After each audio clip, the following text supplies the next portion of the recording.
গরমের মধ্যে সাধারণত আমরা লেবুর জল খাইলেই মানে পেটও শান্তি থাকে, মনটাও ফ্রেশ থাকে। তো এই বেশি গরমের মধ্যে রেগুলার লেবুর জল বানাইতেও ভীষণ খেঁচকে জানি। তো একদিন একটু কষ্ট করে বানায় সেটা আমি মোটামুটি সারা বছরের লেগে রেখে দিতে পারি, গরমের সিজনটার লেগে রেখে দিতে পারি।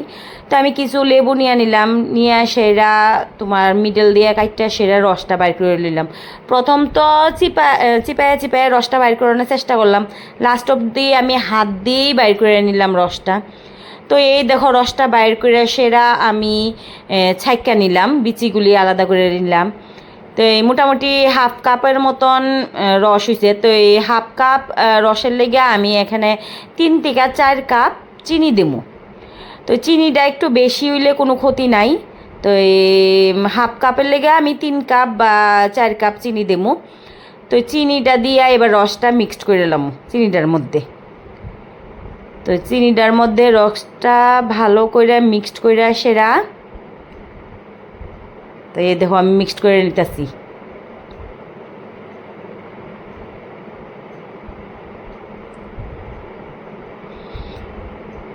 তো আমার মিক্সড হয়ে গেছে গা। তো এবার কি করুম, এই একটা জায়গার মধ্যে যদি থাকে তাহলে এইটা ড্রাই হইতে অনেক দিন সময় লাগবো। তো এটা 3-4টা জায়গার মধ্যে আমি এটা ছড়াইয়া দেবো। তো এই তো ঢাইলাইতেছি আরেকটা থালার মধ্যে, আমি 3টা থালার মধ্যে ঢাইলা দিছিলাম তাড়াতাড়ি শুকায় জায়গা। তো পরিমাণ যদি বেশি থাকে তাহলে আরও কিছু থালা ইউজ করে সেটা তোমার পাতলা পাতলা করে সেটা ছড়াইয়া দেবো। দেখো এক রাত্রেই কিন্তু আমার মোটামুটি এরকম শুকনা হয়ে গেছে গা। তো এটা কিন্তু রোদে দেওয়া যেত না, কারণ রোদে যদি দেই চিনি কিন্তু আবার গইলা যাবো গা। তো এই ফ্যান চালাইয়া তোমার রাখা দেবো। এখনও গরমের সিজন, সবার ঘরেই রাত্রেবেলা বা দিনের বেলা তো ফ্যান কন্টিনিউ চলতেই থাকে, তো ফ্যানের নিচে দিয়ে রেখা দেবো। তো আমিও ফ্যানের নিচে দিয়ে রেখে দিছি, এক রাত্রেই মোটামুটি অনেকটা ড্রাই হয়ে গেছে গা।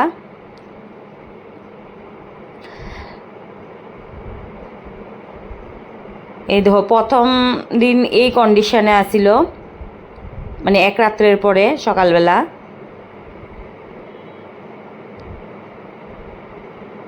তো একটু লাইড়া দিলাম, কারণ ঘন ঘন লাড়তে হইব, 3-4 ঘন্টা অন্তর অন্তর ভালো করে একটু লাইড়া দিতে হইব, কারণ নিচ পশানো তো তোমার একটু জল জল ভাব থাকতে হইব। তো ওই সেকেন্ড ডেতে আর আমার এরকম কন্ডিশন আসিল। তা আমি 2-3 ঘন্টা অন্তর অন্তর একটু চামচ দিয়ে লাইড়া দিতাম, যাতে নিচে যদি ভিজা ভিজা ভাব থাকে এটাও যাতে উপরে আইয়ে একটু ফ্যানের বাতাসে শুকাইয়া যায় তাড়াতাড়ি। তো দ্বিতীয় দিন আমার এরকম কন্ডিশনে হয়েছে। তা আমার মোটামুটি 3 দিন লাগছে শুকাইতে। আর 3 দিনের দিন এই দেখো এরকম ঝরঝরে হয়ে গেছে গা, মানে শুকাইয়া গেছে গা। এবার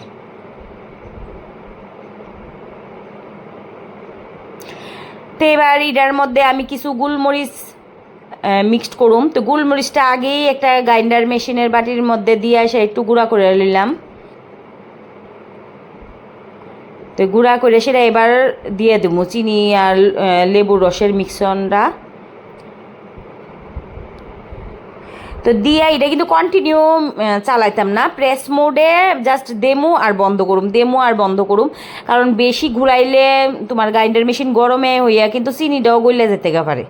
তো জাল লেগা এটা দেবো। এবার বিট নুন দেবো, এটা মধ্যে মিক্সড করুম।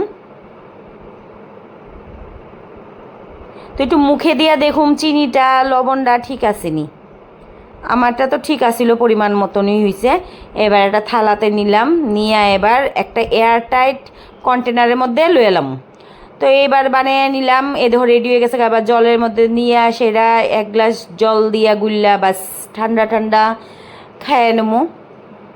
তো এইভাবে নিম্বু পানি রেডি হয়ে গেছে। তো এবার এয়ার টাইট কন্টেনারে রাখা তুমি ফ্রিজে রাখা গরম মানে পুরা গরমের সিজনের মধ্যে তুমি খাইতে পারো, কোনো প্রবলেম নাই। এবার রোদের থেকে আয়া সেটা ফটাফট 1 গ্লাস জলের মধ্যে 1 চামচ বা 2 চামচ দিয়ে সেটা গুললা তুমি 2 টুকরা বরফ দিয়ে খেয়ালো।